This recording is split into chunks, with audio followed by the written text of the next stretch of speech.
Hi, boys and girls. Today we're going to read The Invisible Boy, this book written by Trudy Ludwig and illustrated by Patrice Barton.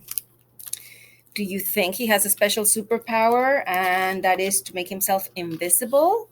Well, let's read to find out what that is all about. Can you see Brian, the invisible boy? Even Mrs. Carlotti has trouble noticing him in her classroom. She's too busy dealing with Nathan and Sophie.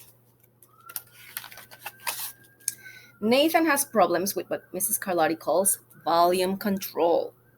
He uses his outside voice inside too much. Sophie whines and complains when she doesn't get her way.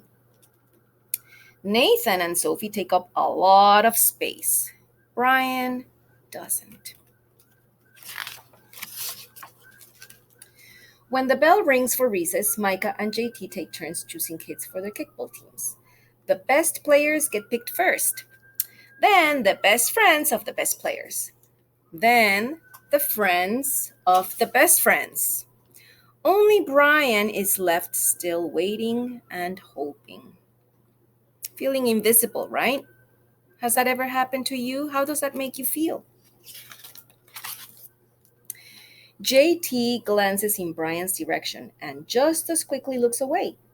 We've got enough players for each team, he tells the others. Let's play ball. And Brian has to leave. That's very sad, right? Have you ever seen that happen to someone else? Think about what you could do. In the cafeteria, Madison and her friends talk about her birthday party.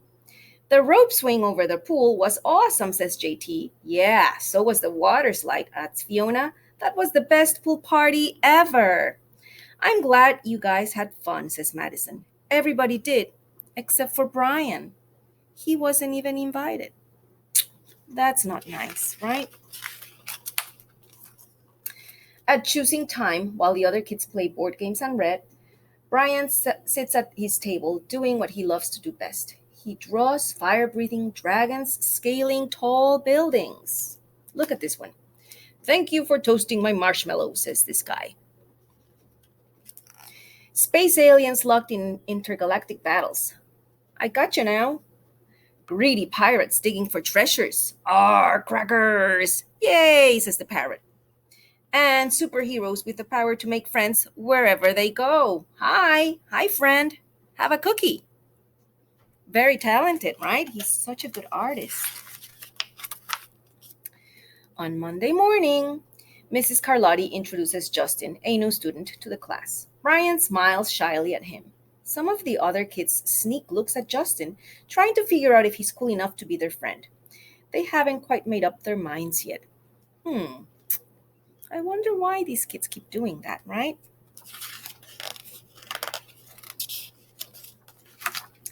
At lunch, Madison and JT watch Justin eat with chopsticks. What's that? Asks Madison as she points at Justin's food. It's bulgogi. What? Bulgogi. It's Korean barbecued beef. My grandma made it for me. It's really good. Do you want to try some? There's no way I eat bulgogi. And the kids laugh. All of them, that is, except Brian. He sits there wondering which is worse, being laughed at or feeling invisible. The next day, when Justin goes to his cubby to put away his backpack, he notices a piece of paper with his name on it. There's a note. Justin, I thought the bulgogi looked good. Brian. Yum.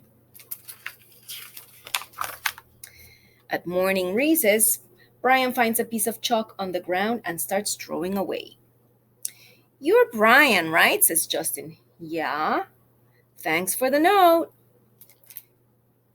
Hey, Justin, Amelia calls out from the tetherball court. You're up next. Sorry, I gotta go, says Justin. By the way, that's a really cool drawing, he adds before taking off.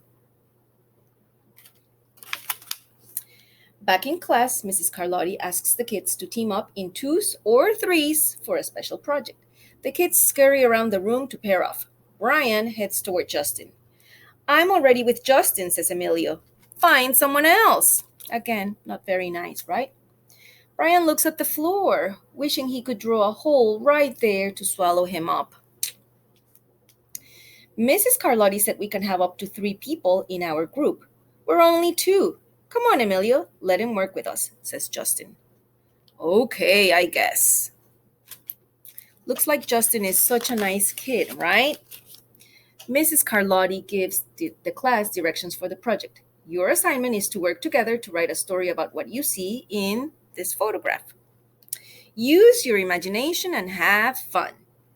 Whoa, cool, says Emilio. What kind of people do you think would live in houses like that? I don't know, but I bet Brian could draw them to go with our story, says Justin. There they are. Brian smiles as he takes out his lucky pen. He is so talented. Do you think he's going to make a great drawing to go along with our story? I bet he will. And here they are working as a team, all 3. This is part of their story. The narrator says, "Hi, I'm the narrator, and if you're wondering why a pirate got the part of a narrator, I'll tell you. It's all in the agent. Well, now on with the tale. The crooked story we made up on the spot." And there they are, 3 kids together.